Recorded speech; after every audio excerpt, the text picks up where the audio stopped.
Maîtriser ton flux d'air dans les aigus, comment s'y prendre? Salut à toi, je suis Marie Delso, coach vocal et Style Master Trainer pour t'accompagner vers une voix plus saine, plus puissante et plus consciente. En description, en dessous de cette vidéo, tu trouveras un lien vers une masterclass gratuite dans laquelle je te donne les 3 piliers pour lutter contre la fatigue vocale, développer une voix nuancée, booster tes interprétations et mettre un éclairage scientifique sur la voix afin que tu la comprennes mieux. Si cette masterclass t'intéresse, il suffit juste de cliquer sur le lien, d'entrer ton adresse mail et tu auras directement accès à la masterclass gratuite. Comment réussir à maîtriser son flux d'air dans les aigus? En effet, dans une vidéo précédente, je te parlais d'une première recette pour accéder avec confort à tes notes aiguës, mais c'était une recette qui était assez consommante en air et qui demandait au tronc de rester vraiment très stable, sinon tout l'air allait être consommé très rapidement. Mais cette recette pour accéder aux aigus, ce n'est pas la seule qui existe, c'est déjà une première chose,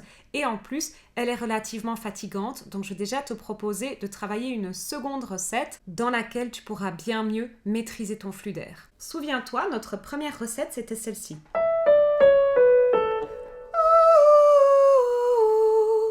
Tu l'entends peut-être sur ma voix, tu l'entends peut-être sur la tienne aussi. Ce que tu peux faire pour en être sûr, c'est de placer une main devant ta bouche et tu verras que l'air sort un petit peu comme de la buée sur un carreau.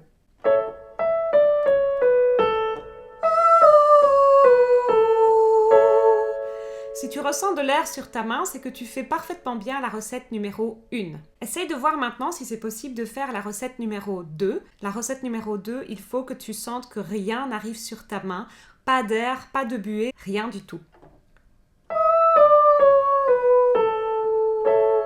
Comment je m'y prends pour avoir cette seconde recette dans laquelle il y a très peu d'air? Je me plains, je fais un geste vocal qui s'apparente à une plainte ou à un pleur, ça c'est la première chose. Et l'autre chose, si c'est vraiment compliqué pour toi d'obtenir cette couleur dans laquelle il n'y a pas du tout de flux d'air, tu peux même souffler ton air avant, de façon à avoir une pression sous-glottique moins grande et pouvoir fermer plus facilement. Essayons, et si tu n'es pas sûr, on va alterner sur un « ou ». Premièrement, tu vas laisser de l'air passer et ensuite sur la vocalise suivante, tu vas essayer qu'il n'y en ait plus du tout qui passe.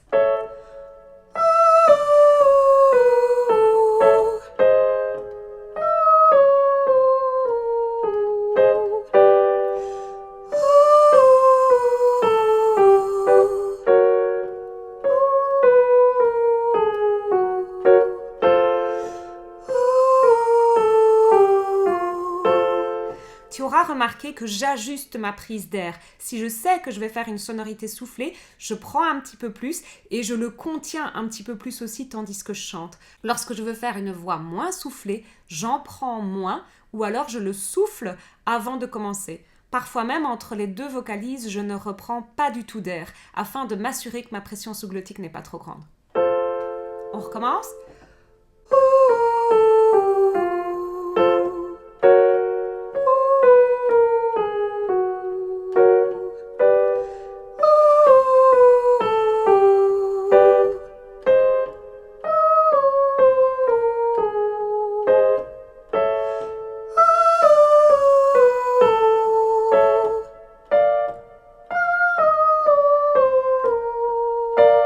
Également, tu auras remarqué que l'air sur la voix, ça fait du bruit, ça génère du volume en plus. Donc tu pourrais même avoir cette sensation que tu chantes plus fort quand tu mets de l'air sur la voix et cette sensation que le volume du timbre de ta voix est finalement moins fort si tu retires tout le flux d'air qu'il y avait dessus. Et ça, c'est normal. Dans une prochaine vidéo, nous verrons encore une 3e façon d'accéder à tes aigus. D'ici là, n'hésite pas à t'abonner, à cliquer sur la cloche et moi je te dis à très bientôt. Ciao, ciao.